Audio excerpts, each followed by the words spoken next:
Netflix वाले लोग ने एक एक्ट किया जो कि वो प्रेशराइज कर रहे हैं लोगों को कि ये पब्लिकली रिव्यूज बाहर मत जाने दो, ये मत। देखो यार, मामू भी like all is well, all is well, all is well, लेकिन उसका बेटा ऑल इज नॉट वेल अब्बू।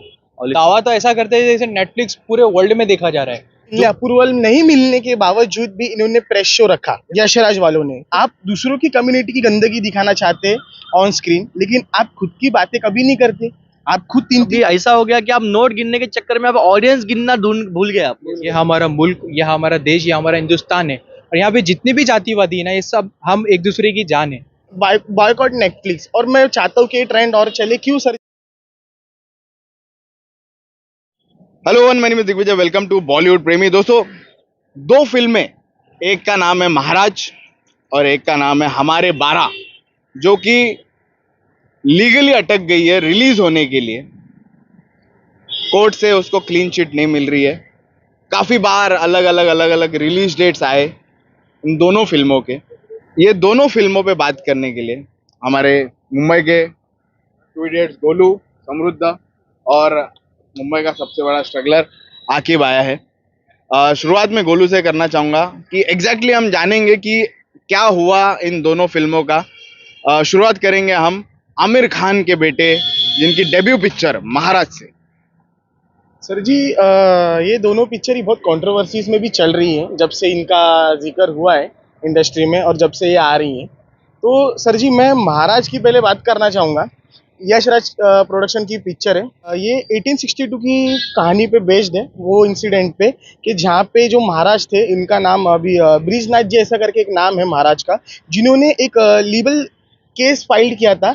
करसुनो जी ऐसा एक रिपोर्टर, जर्नलिस्ट था, रिपोर्टर। तो वो जो भी आया, फैसला आया, वो जर्नलिस्ट के फेवर में आया, तो वो जीते। और उसी के इंसिडेंट में पिक्चर है। और जो जर्नलिस्ट का जो रोल है वो I think so Junaid Khan कर रहे हैं, आमिर खान के बेटे जुनैद खान कर रहे हैं। लेकिन मेरा बोलने का मतलब ये है कि ऑलरेडी तुम कंट्रोवर्सी पिक्चर बना रहे हो, और ऊपर से मेरे को ये बहुत बुरा लग रहा है कि आपकी डेब्यू फिल्म में इतनी कंट्रोवर्सी है, तो आपका करियर क्या ही आगे चलेगा। और रही बात, मैं आमिर सर की बात करूं, उनका हमको मालूम है, is a big superstar in industry, mister perfectionist कहा जाता है। लेकिन यहाँ पे वो परफेक्ट नहीं थे, बिल्कुल परफेक्ट नहीं थे उनके बेटे को लेके।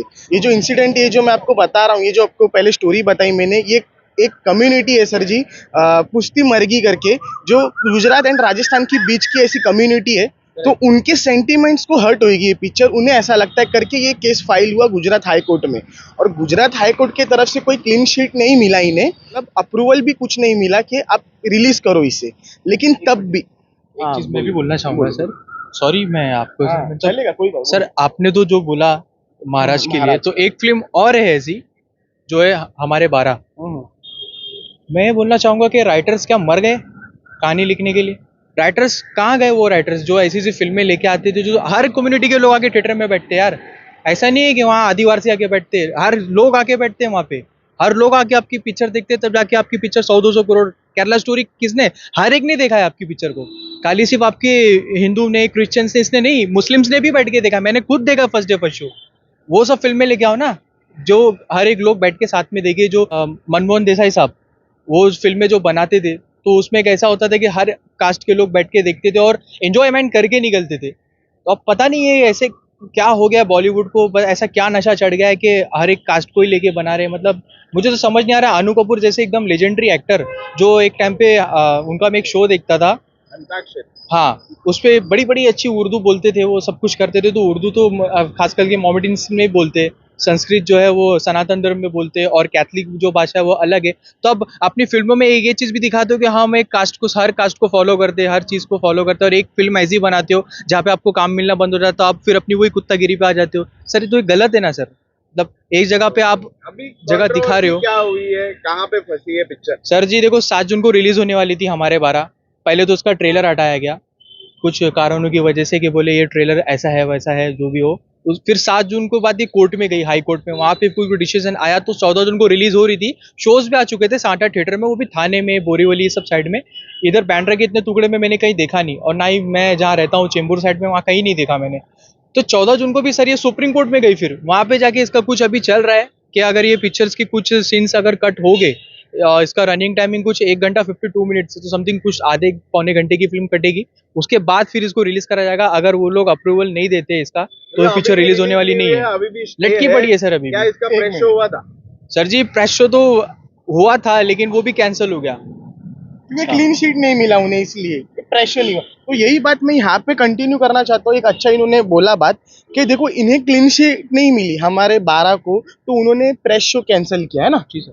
यहाँ पे क्लीन शीट नहीं मिलने, अप्रूवल नहीं मिलने के बावजूद भी इन्होंने प्रेस शो रखा यशराज वालों ने। तो क्यों रखा? किसकी कोई जरूरत नहीं थी ना यार। जब तुमको अप्रूवल नहीं मिला है, जब तुमको परवानगी नहीं मिले किसी चीज की, तो आप वो चीज करते क्यों हो? और मैं बोलता हूँ सर जी, ये जिन लोगों ने वहाँ पे प्रेस शो पे रिव्यूज किए पब्लिकली, और जो रिव्यूज होने के एक दिन बाद नेटफ्लिक्स वाले लोग ने एक एक्ट किया जो बहुत बुरा भी लगा मुझे, कि वो प्रेशराइज कर रहे हैं लोगों को कि ये पब्लिकली रिव्यूज बाहर मत जाने दो, ये मत करने दो, या तो फिर प्रेस शो नहीं रखते, या फिर किसी ने कर लिया है तो उसको ये मत करो। पे कॉन्फिडेंस नहीं है, बिल्कुल नहीं है। और मैं एक बात बता रहा हूँ सर, एक बात सबसे बड़ी गलती प्रेस शो रखा। लेकिन इसके बाद में इतना सब होने के बाद में मैं एक क्वेश्चन करना चाहता हूँ, फिर वो यशराज के ऊपर मैं बोलना चाहता हूँ। आप किसी भी कम्युनिटी की गंदगी दिखाना चाहते हैं, आप खुद दूध के दूल्हे हैं क्या? आप खुद सेफर साइड पे खड़े हैं क्या?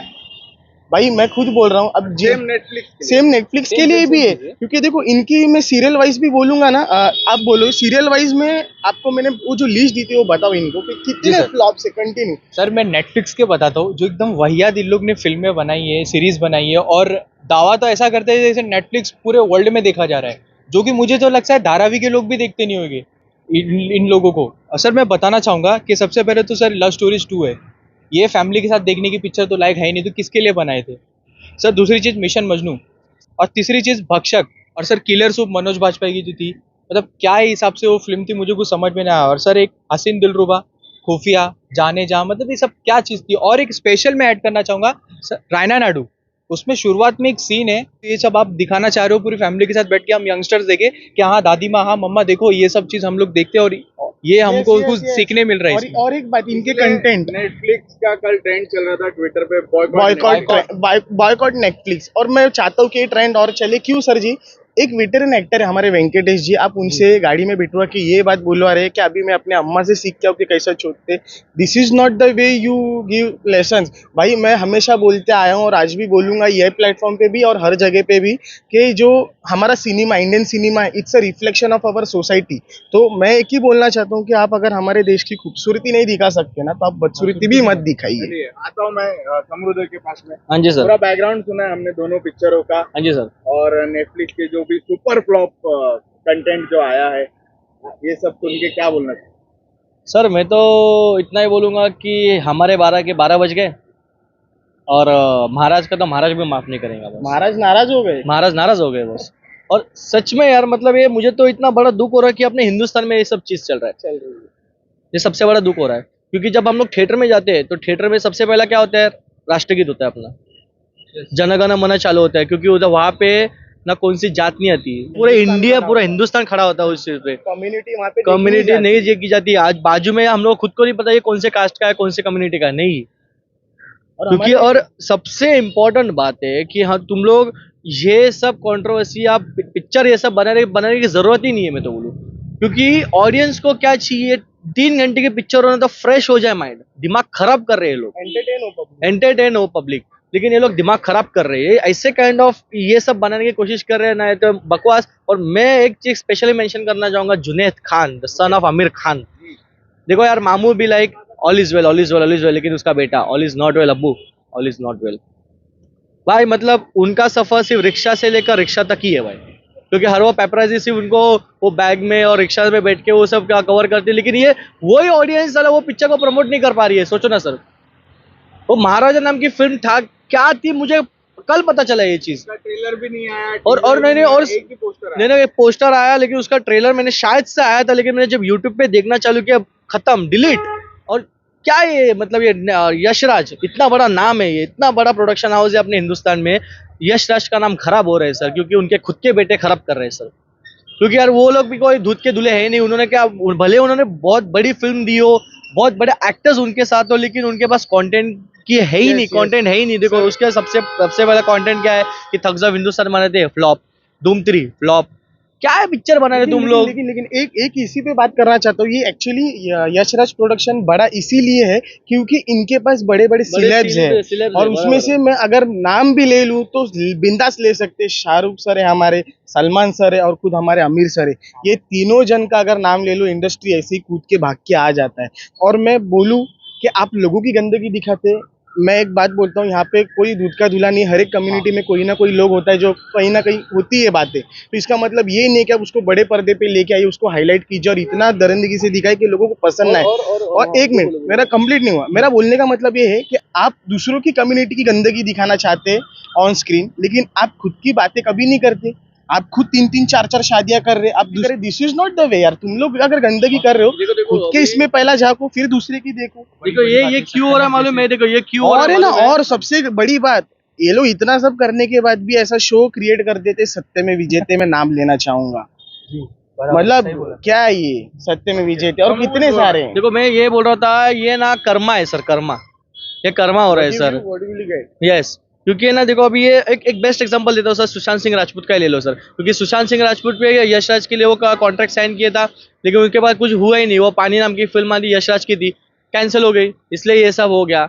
श्राप मिल गया है सर, मैं तो बोलूँगा ये। फिर भी ये लोग सुधरने वाले नहीं है। और सबसे मोस्ट इम्पोर्टेंट बात, जब यशराज इतना बड़ा बैनर है, तुम लोग ये सब शो शाही ये सब करते हो। नेटफ्लिक्स का ले लो, इतने बकवास शो होते हैं कि देखो पहली बात देखो, जब नेटफ्लिक्स और सबसे इम्पोर्टेंट बात, नेटफ्लिक्स उठा क्यों मालूम है? जब सेक्रेड गेम्स का वो नंगापन आया ना, इसलिए नेटफ्लिक्स पॉपुलर होता है। मेरे को अभी भी याद है, वरना कोई कुत्ता नहीं पूछ रहा है। नेटफ्लिक्स नहीं, नेटफक हो गया उनका। लेकिन उन्होंने क्लेम किया था और कि क्लेम किया था वल्गर कंटेंट है, लेकिन क्यों देखे भाई हम। लेकिन सर जी, मैं बाकी लोगों का नहीं बोलता, लेकिन अगर जुनेद भाई की अगर बात हो, तो जुनेद भाई के लिए बोलना चाहता हूँ, योर मतलब आपका जो जनरेशन है वो इसी से आ रहा है, फिल्म इससे ही आ रहा है। बट द थिंग इज, आपको ये समझ में नहीं आ रहा है कि आपको कौन सी स्क्रिप्ट चॉइस करनी है और कौन सा नहीं। लेकिन Aamir Khan is a big superstar, इसमें नो डाउट। बट अगर आप ऐसा ही करते रहोगे, यू कांट, मतलब आप सुपरस्टार कभी बन ही नहीं सकते। ऐसा अगर आप करते रहोगे, ऐसा ही चलता रहेगा तो नहीं बन पाओगे, क्योंकि पहली फिल्म में आप कंट्रोवर्सी में फंस गए तो कौन आपको पूछेगा सर। मुद्दा यही था कि ऐसी फिल्में ना आए, बिल्कुल ना आए। हर्ट हो, और ऐसी फिल्मों को हमारी टीम बिल्कुल सपोर्ट। और अरे हम लोग कोई प्रमोट नहीं करते, देखो रिव्यू भी नहीं करेंगे, प्रमोट भी नहीं करेंगे, क्योंकि हम लोग को देखो सेंटिमेंट हर्ट हो गया ना तो बात खत्म उधर ही। आप हिंदुस्तान नहीं देख रहे हो, आप ऑडियंस नहीं देखो। अभी ऐसा हो गया कि आप नोट गिनने के चक्कर में आप ऑडियंस गिनना भूल गए। आप ऑडियंस नहीं मिल रही है आपको, ना नेटफ्लिक्स पे मिल रही है, ना थिएटर में मिल रही है। बड़े बड़े फिल्म आ रहे, अच्छे फिल्म आ रहे, फिर भी आपको ऑडियंस बुलाना पड़ता है पैसा दे कि बाबा आओ हमारी पिक्चर देखो। लेकिन मैं बोलता हूँ, अगर ऐसा ही नेटफ्लिक्स का वालों का भी चलते रहेगा ना, आने वाले टाइम में ना, बॉयकॉट अभी हो रहा है, लेकिन आने वाले टाइम में ना नेटफ्लिक्स अपना दुकान बंद करके बाहरगाम ही शटर बंद हो जाएगा उनका। नेटफ्लिक्स बिल्कुल ही नहीं चलेगा। नहीं चलेगा सर जी, एक चीज है सर, समू भाई ने जो भी इतना बड़ा बात बोला है, तो उसके ऊपर मैं एक लाइन बोलना चाहूंगा। ये हमारा मुल्क, ये हमारा देश, ये हमारा हिंदुस्तान है, और यहाँ पे जितनी भी जातिवादी है ना, ये सब हम एक दूसरे की जान है।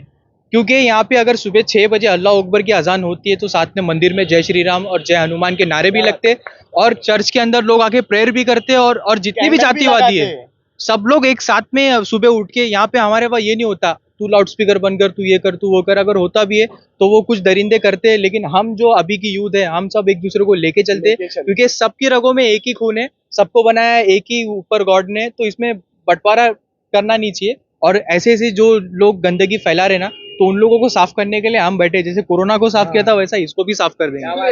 Thank you thank you sir.